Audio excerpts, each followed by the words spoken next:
Sejam todos bem-vindos ao nosso videocast Ética Profissional da Teoria à Prática. Eu sou Carlos Henrique, estudante de Ciências Contábeis da Universidade Tiradentes. Estou com a presença de Caio Santos, também estudante de Ciências Contábeis. E hoje temos aqui a ilustre presença de Ivânia, administradora e também coordenadora do nosso curso de Ciências Contábeis. E Ivânia, esse videocast, antes, apresente-se, por É. favor. Desculpa. Tranquilo. Muito obrigada pela oportunidade de estar aqui com vocês, falando sobre esse assunto, contribuindo para o desenvolvimento profissional de vocês. Eu sou Ivânia Souto, sou formada em administração e sou tecnóloga em processamento de dados, certo? E fiquei muito feliz com a oportunidade de trazer para vocês um pouco assim do meu ponto de vista, né, das minhas experiências em relação ao assunto. Como a senhora já mencionou aí, nada melhor do que trazer uma pessoa experiente, né, que sabe lidar com essa situação e nada melhor do que ouvir as suas palavras. Bom, agora vamos partir para as perguntas. A primeira pergunta, professora: quais princípios éticos mais influenciam o seu trabalho cotidiano e como eles se refletem em suas práticas? Eu sempre reflito muito sobre isso, de fato, e tem três coisas que se repetem muito no meu saber agir, né, na minha conduta. A primeira é o respeito, não em ordem de importância, tá? Só em ordem de lembrança mesmo. Primeiro é o respeito, né? Respeito pelo próximo, respeito pelas relações, tratar todo mundo de uma maneira gentil, e entender, fazer o outro entender quais são os meus limites. Eu acho isso, o meu limite e os dele também, eu acho isso muito importante.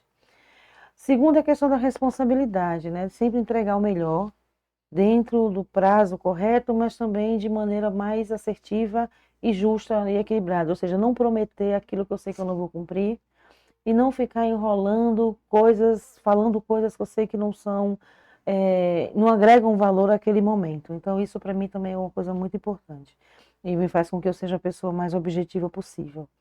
E a questão da integridade, que é estar sempre coerente e com transparência. A integridade ela me permite, na verdade, eu manter uma conduta não inflexível, né, mas uma conduta, como posso dizer, equilibrada em relação às demandas que me chegam e a forma como eu posso resolvê-las. É aquela coisa de não vender perfeição, né, vender transparência, de saber que as coisas podem acontecer, mas que eu vou tentar resolver da forma mais correta e mais tranquila possível. Então, eu diria que é integridade, respeito e responsabilidade. É bastante importante, até porque isso aí evita brigas, evita conflito de interesses, não é verdade? Rogério. É É, bastante normal. perfeito. Aí, com base na sua vivência profissional, a gente quer entender melhor os desafios da prática. Você já enfrentou situações de dilema ético na sua profissão? E se sim, como conseguiu lidar com elas? Muitas, muitas. Não tem como você se envolver com administração, gestão, sem passar por um determinado momento algum tipo de dilema ético. Decisões de corte de orçamento, desinvestimento, desligamento de funcionários, tudo isso gera na gente um ponto de reflexão, uma necessidade de tentar entender aquela situação e fazer e passar por ela da maneira mais, como eu posso dizer, respeitosa e assertiva possível. Então, sim, já enfrentei muitos dentro dessa seara, né, dentro desse âmbito. Quando a gente tem pressão por resultados, então a gente tem aquela tendência de querer encurtar os caminhos, né? Às vezes dá certo, mas não é sempre que vai dar certo. Então, eu sempre digo assim, é um momento de muita reflexão para mim quando esses dilemas batem na minha porta. E como é que eu costumo agir sobre isso? A primeira coisa que você tem que fazer, de fato, é pensar bastante no que seria o mais equilibrado e o mais correto para você, para os seus clientes, para os seus colegas de trabalho. Então, agir de uma maneira coerente, né, entre aquilo que você pensa, aquilo que você faz e aquilo que você fala. Isso é muito importante. Outra coisa importante é tomar decisões, interagir com pessoas, conversar com pessoas, exige que você esteja preparado. Isso é importante. Você não falar coisas que não são verdades ou orientações que não são corretas, que pode colocar a pessoa numa situação de risco ou até você mesmo. Então, eu procuro sempre me cercar de informações sobre o assunto para que eu me sinta mais segura nas decisões que eu vou tomar. Isso, para mim, também é outra coisa extremamente importante. E, por fim, agir de acordo com os meus princípios. É aquela coisa, não me violentar emocionalmente e psicologicamente para agradar alguém ou para tomar uma decisão que mais tarde vai me cobrar um preço. né, o preço daquela vozinha na consciência falando que não devia ser daquela forma, podia ter feito melhor, enfim, e também das consequências caso seja alguma coisa que não seja, vou dizer, não é que não seja ética, mas que não me deixe confortável, né? Então eu tenho na minha cabeça um dilema que tudo aquilo que eu for falar com vocês sobre alguma coisa e me deixa desconfortável, eu não posso falar com transparência, com tranquilidade, eu reflito se aquilo está correto, justo e equilibrado. Você, como administradora, né, deve saber lidar com esse tipo de situações, até porque são situações e situações, né, em organizações. E também a senhora, como coordenadora, né, trazendo um pouco mais para o seu dia a dia, ocorrem situações que, por exemplo, algum aluno não consiga a aprovação e vai a senhora pedir nota. Como a senhora lidaria com essa situação? Então, eu aprendi ao longo da minha vida a não é devolver o desconforto, mas fazer o outro refletir sobre aquilo que ele está me pedindo. Né, assim, acontecem situações, pedidos inusitados, que a gente tem aqui um regimento interno que diz qual é o passo a passo. Então, por exemplo, a nota. Eu não posso chegar no sistema, pegar a nota de um aluno e mudar. Isso é antiético, isso não é correto, isso interfere na lisura do processo avaliativo, descredibiliza a minha imagem como coordenador e da instituição onde vocês estão. Então, isso seria realmente um ato extremamente antiético, né, fazer isso. E existe um procedimento, né, que solicitar uma revisão de nota, o professor vai avaliar, tudo isso. Então, geralmente, eu gosto muito de me fazer desentendida e acreditar que o outro não sabe o que ele está pedindo.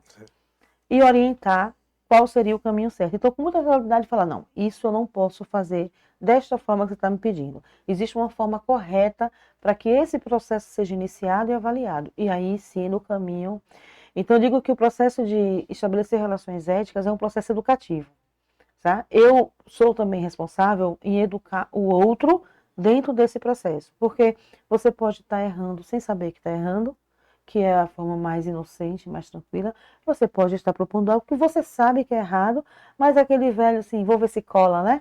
É, Só que quando cola, pode ser bom naquele momento, né? Mas aí você vai me olhar depois com um olhar um pouco diferente.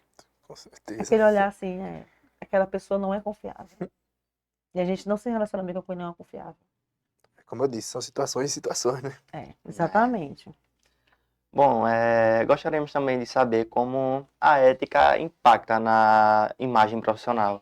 Aí, como a postura ética do profissional contribui para a credibilidade e a imagem profissional perante a sociedade. Acho que eu respondi um pouquinho disso aí, mas eu acho assim, quando você trabalha com a pessoa que você percebe que existe uma coerência entre aquilo que ela faz, aquilo que ela diz, aquilo que ela pensa, você tem mais confiança naquela pessoa, né? Confiança de entregar uma demanda, confiança de relatar um fato, confiança de pedir uma orientação. Isso você constrói ao longo do tempo na sua vida, tá? Isso não quer dizer que você não pode errar, você pode errar. O problema é o que você faz quando você erra. Esse é o problema.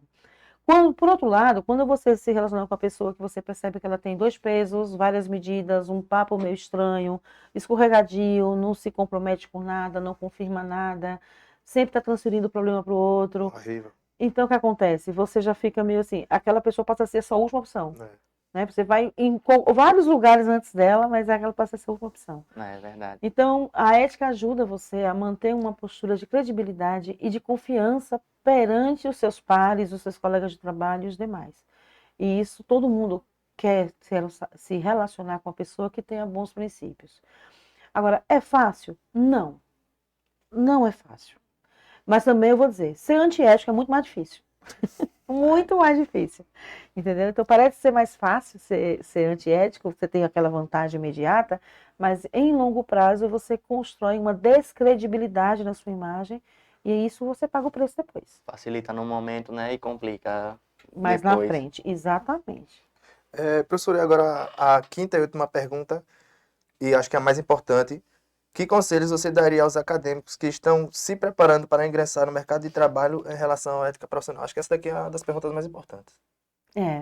Então, a palavra conselho é forte, mas eu vou tentar orientar por algumas experiências que eu passei, que se eu pudesse voltar no tempo, eu encurtaria um pouco essa peleja, vou chamar assim, né?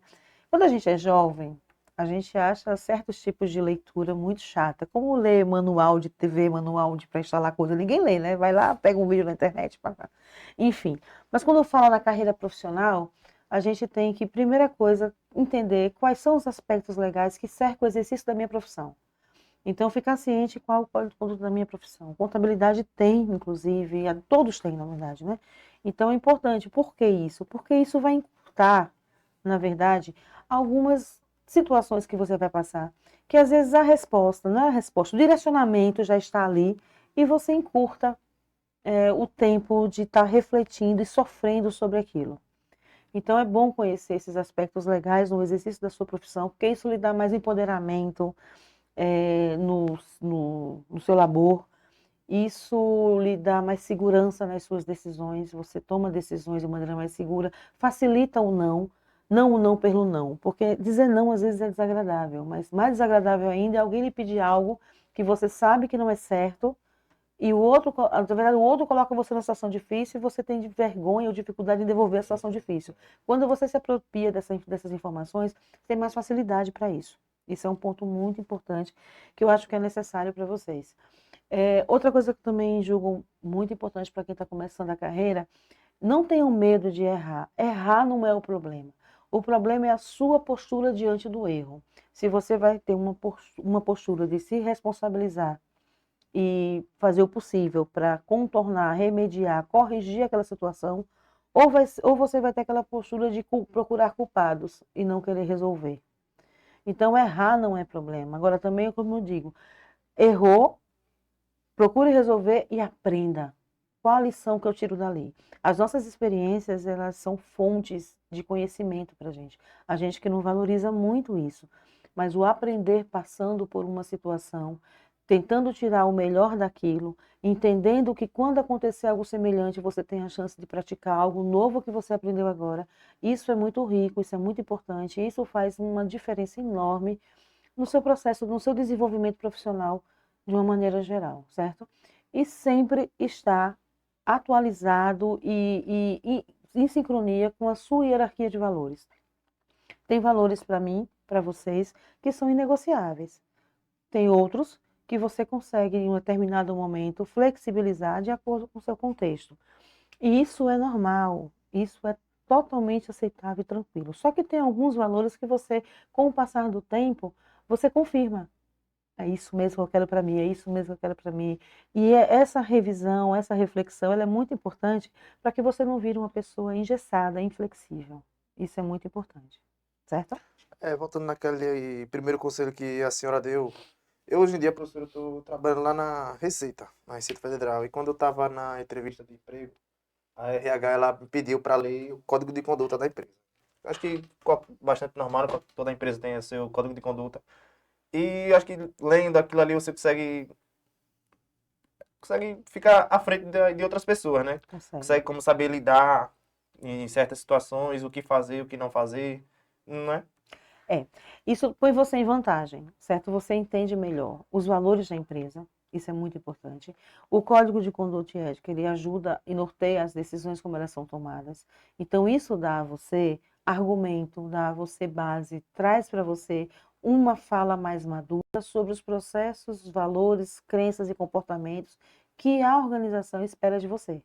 Isso põe você à frente, realmente, porque deixa você mais situado no contexto. Em compensação, para quem não conhece esse documento ou acha que não é importante ler, passa a enxergar você muitas vezes como aquele cara chato, aquele cara burocrático, aquele cara. Mas, na verdade, você está seguindo o que a empresa está pedindo para você seguir com inteligência, com responsabilidade e entendendo o contexto de uma maneira geral.